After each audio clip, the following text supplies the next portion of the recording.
You were not led here by chance. The unrest you feel in the spiritual realm is not some passing storm. It's a direct assault, and you are the target. What the world dismisses as paranoia or anxiety is your spirit recognizing a deeper, unshakable truth. The enemy is enraged not because of what he plans to do to you, but because of what you've already done to him. You disrupted a dark timeline. You shattered a generational curse without ever needing to read the fine print. Your very existence sent a tremor through the strongholds of darkness, and now the architect of that darkness is lashing out, powerless, furious, dethroned. This message is your divine confirmation.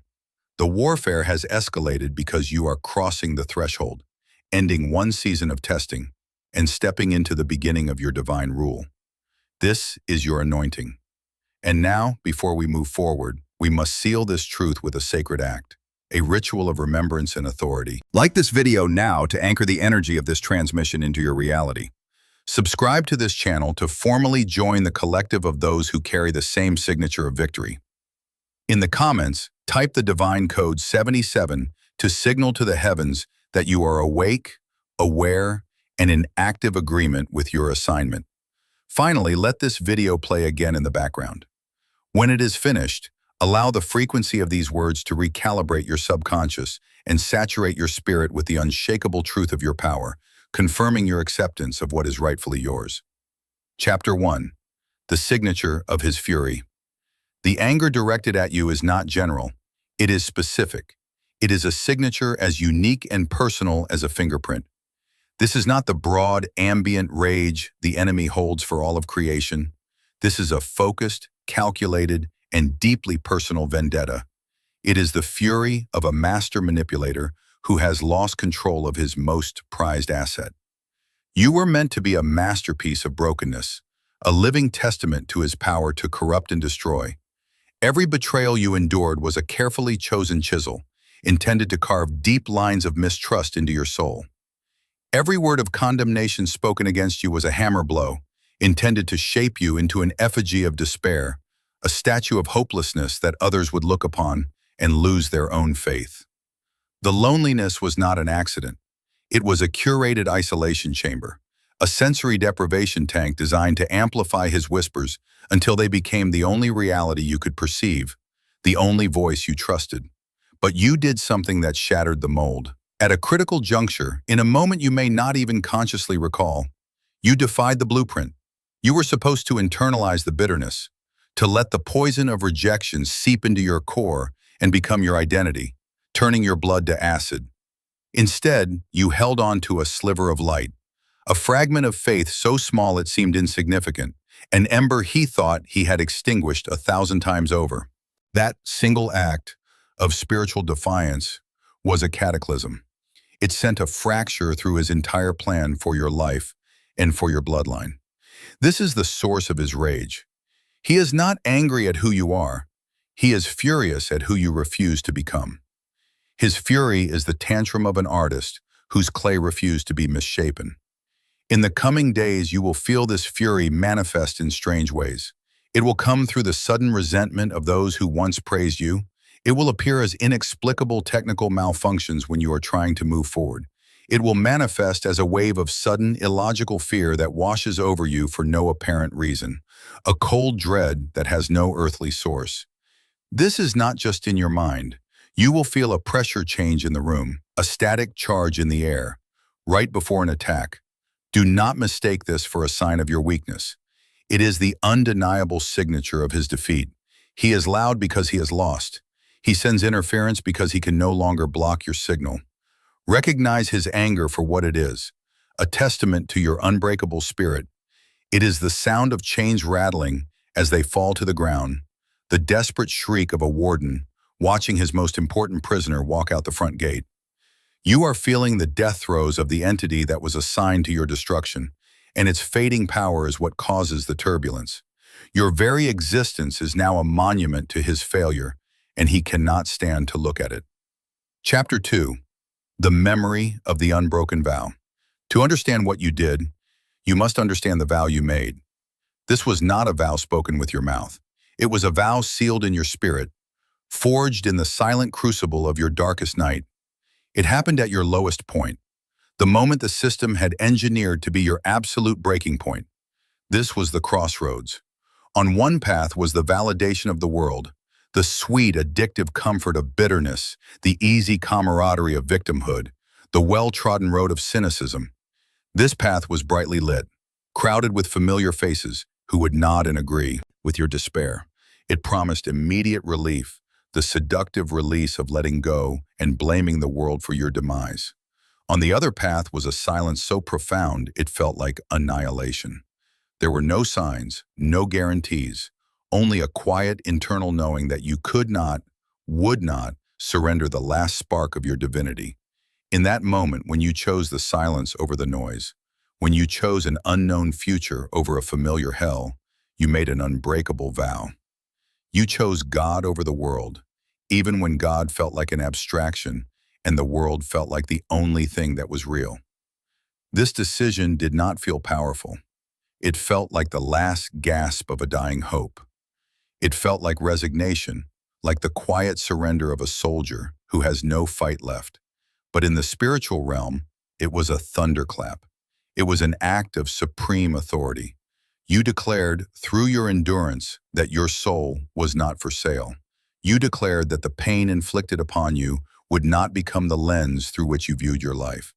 This vow is the reason for your preservation. The periods of intense isolation you endured were not a punishment. They were a sacred quarantine. Heaven had to hide you while this vow integrated with your spirit, shielding you from the voices that would have called you a fool. The world would have tried to persuade you, to mock you, to contaminate the purity of that decision with logic and reason. So you were made invisible. You were made to feel like a ghost in your own life, so that the vow could become your new skeleton, the unbreakable framework upon which your new reality would be built. Now you can feel that framework inside of you. It is a profound and unshakable calm in the center of the storm. It is a quiet confidence that does not need external validation. It is the memory of that unbroken vow, and it is the very thing that makes the enemy powerless against you. He can no longer find a crack in your foundation to pour his poison into, because the foundation is no longer made of your experiences. It is made of your decision. Chapter 3. The weaponization of your purity. The enemy's primary target was always your purity.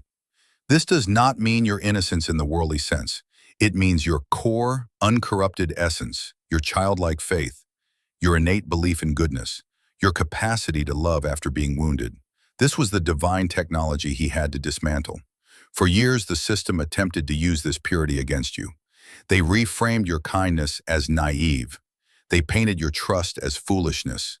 They used your empathy as a lever to manipulate and drain you, hoping you would learn their lesson, that in a cruel world, a soft heart is a liability, a fatal flaw. This strategic campaign of indoctrination was subtle and pervasive. It was the condescending advice from elders to be more realistic. The cynical narratives in movies that glorified the hardened anti-hero. The educational system that rewarded rote memorization over intuitive wisdom.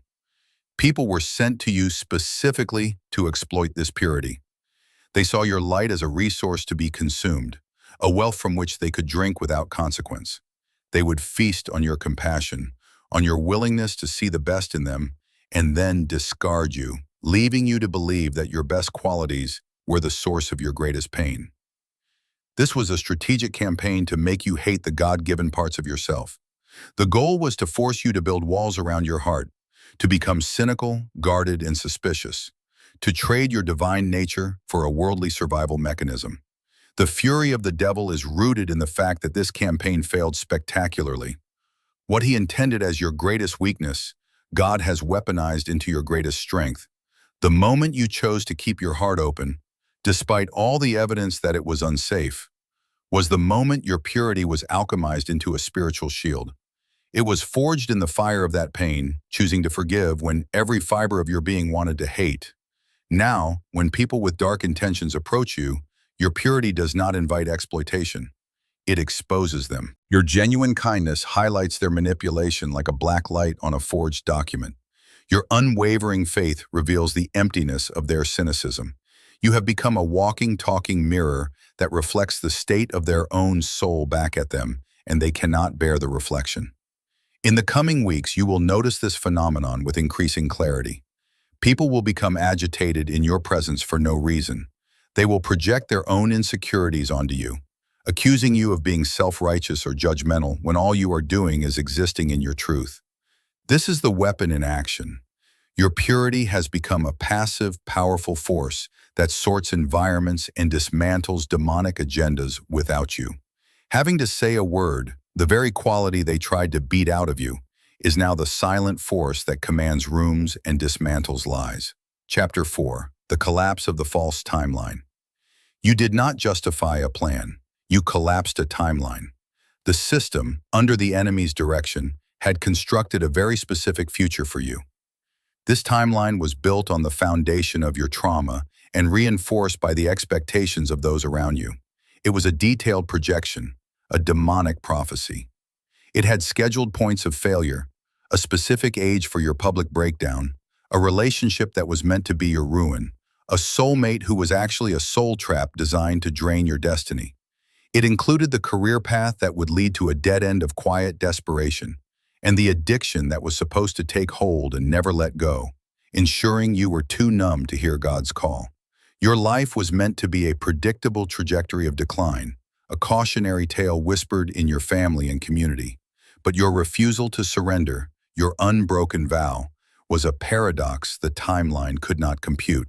It was an anomaly that the system's logic could not resolve, a variable it had no value for. So the timeline shattered. The life you are living now is taking place in the debris of that collapsed future. This is why you often feel so disoriented, as if you are living outside of time. It explains the intense periods of déjà vu, the strange synchronicities, the feeling that you have narrowly averted a disaster you cannot name. You are walking through the ghost architecture of a life that was meant to destroy you, seeing the spectral after-images of accidents you were never in. This collapse is the reason for the chaos that has recently surrounded you.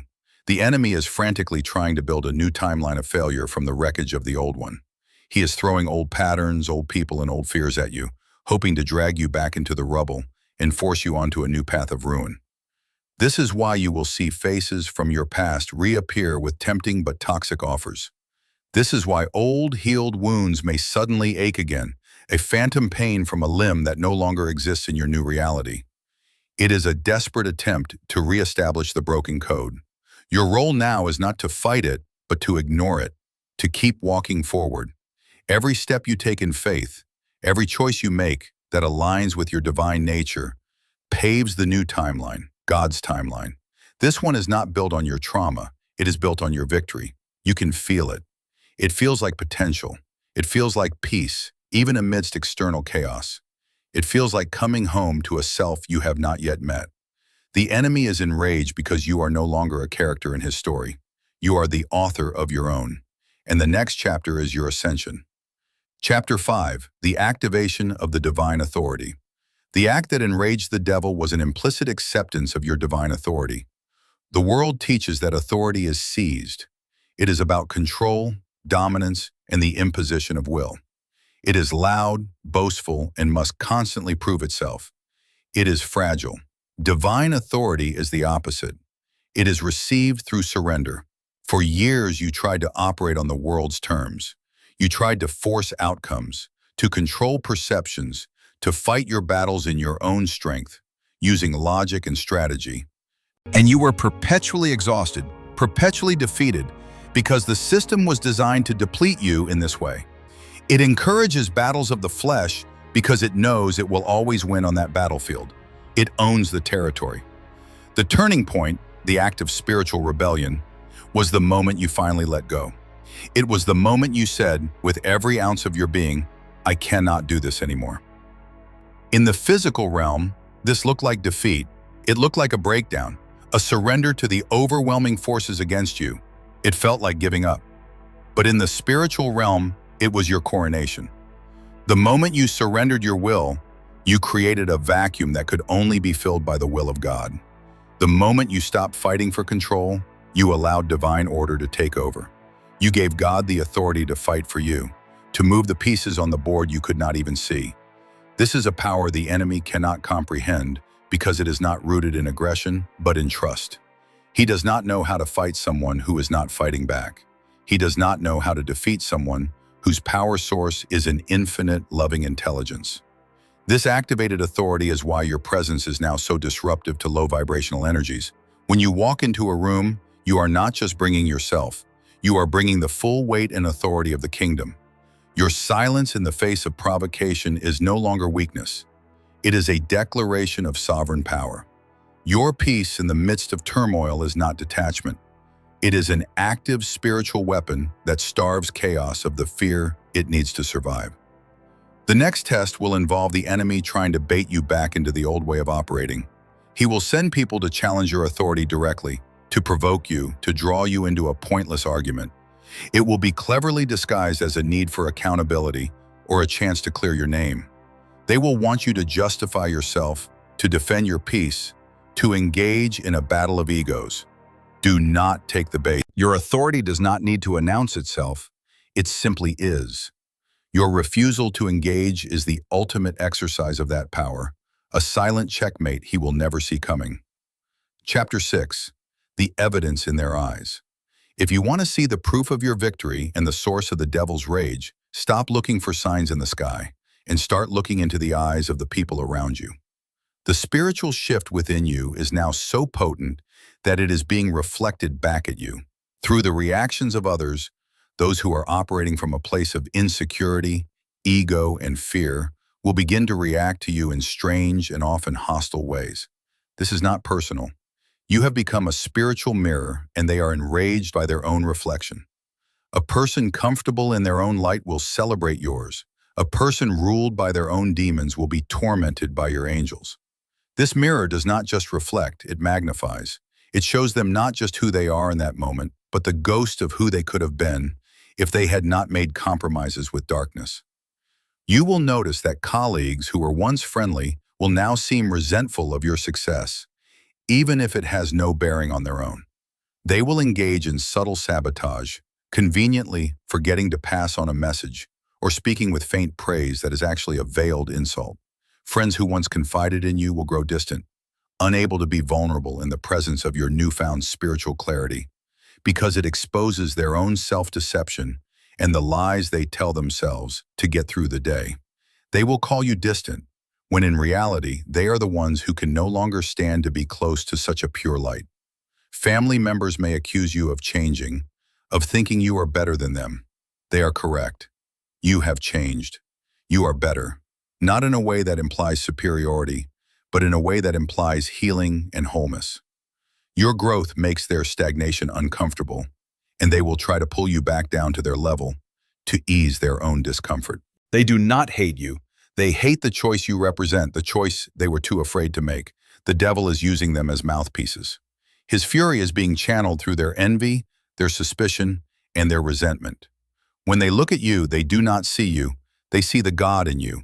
And the God in you is a burning light that illuminates all the dusty cobweb corners of their life that they have refused to clean. Pay close attention to their eyes. You will see it there. A flicker of confusion, a hint of fear, a spark of anger. That is the evidence. That is the enemy looking out at you through a human vessel, acknowledging his defeat. Do not absorb their projections. Do not internalize their judgment. See it for what it is, a trophy. It is the proof that you have done the work, that your light has become undeniably bright, and that the darkness can no longer stand to be in your presence. Chapter 7. The Untraceable Blueprint Revealed. The enemy is furious because he has finally realized he was never fighting you. He was fighting a divine, untraceable blueprint. From the moment you were born, there was a schematic for your life, one encoded by the hand of God. The enemy, with all his ancient intelligence, had access only to a decoy blueprint, a counterfeit plan masterfully built from your ancestral trauma, your human weaknesses, and your worldly conditioning. For decades, he followed this false plan with meticulous precision, orchestrating attacks, engineering betrayals, and setting traps, believing he was guiding you toward a pre-written destruction. He was certain of his victory because the decoy was baited with half-truths, using your genuine fears to make his lies seem plausible. He thought every tear you cried was a victory. He thought every moment of despair was a sign that his plan was working. What he could not see was that every single one of his attacks was actually a necessary step in the activation of the true hidden blueprint. He was an unwitting pawn in a divine strategy. The betrayals were not meant to break you. They were never sent to break you. They were crafted by divine intent to awaken fierce self-reliance, to sever every illusion and false chain, and to draw you back to your worth in God alone. In mercy, every soul tie that could have bound you to limitation was cut free. The isolation wasn't punishment, it was sacred pressure, a holy refining fire. It transformed your pain into brilliance, your endurance into unshakable strength. It turned the raw carbon of your suffering into the diamond core of your spirit. Your failures were never final. They were divine detours in disguise, redirecting you away from glittering illusions masquerading as purpose. Merciful course corrections, steering you clear of paths that would have quietly undone you. He thought he held the blueprint of your downfall, but he was only a worker, unwittingly laying the foundation for your rise, building the very platform from which you would ascend. Now he rages, not from power, but from revelation. The deceiver has been deceived, outplayed and outmaneuvered, a pawn in a design authored by a power too vast, too infinite for him to grasp. He cannot yet comprehend the depth of his defeat. But you have reached the threshold. The final piece has locked into place. You have stepped into the season of vindication, of restoration. Everything is shifting. Heaven's blueprint is unfolding on earth. The world is rearranging itself to reflect the divine plan written over your life. Doors you thought forever closed will swing wide open, cleansed and consecrated. Your name, once shadowed by lies, will shine with holy clarity before those who doubted you. The blueprint is alive. The shift is unstoppable. All that remains is for you to step forward, to breathe, to simply be.